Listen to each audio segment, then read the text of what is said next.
I've revised my answer by setting an expression for power equal to 0 and taking the derivative of that expression with respect to ZL.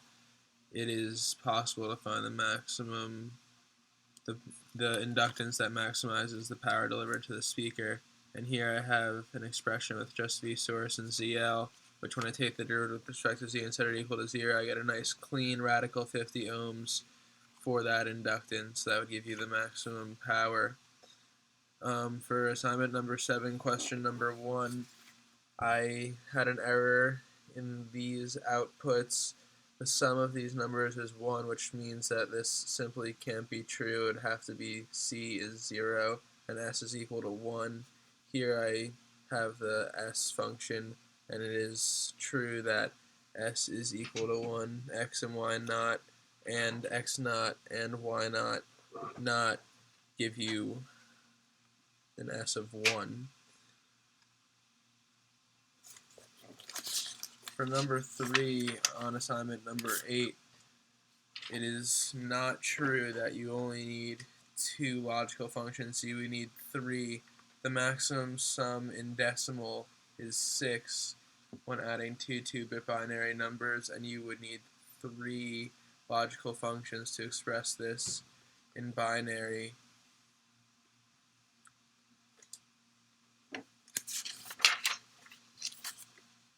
For assignment number 8, question number 4, I have revised the truth table to reveal that 0, 0 and 1, 1 inputs are both unstable conditions, because as the flip-flop gate takes those two conditions, they only are different for a very slight time period in between and still remain to be the same, and does not satisfy the goals of a flip-flop, the purpose of the flip-flop gate. So those two states are unstable. In assignment number 5, question number 2, you can see here that I've converted this little 4-bit decimal number into hexadecimal by dividing 3 by 16, which is the base of hexadecimal. You can see that I've found the hexadecimal values of these numbers.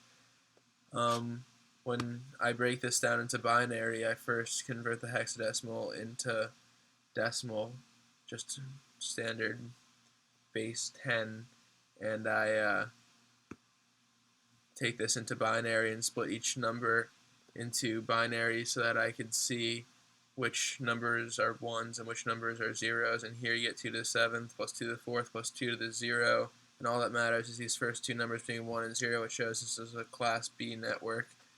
For question number 3, I've simplified this function to x and y, or x prime here.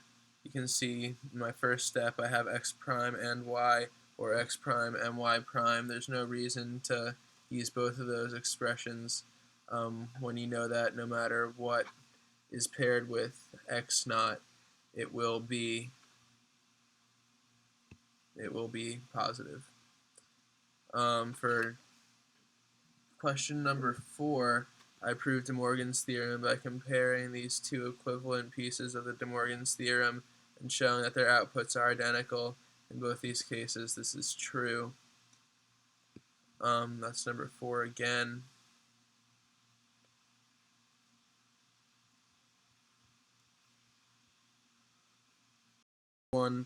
There's a circuit provided where it appears that this resistance is half of this resistance here on the first branch of B, and the resistance on the second branch of B is unknown, while the resistance on the second branch of A is 5 kiloohms.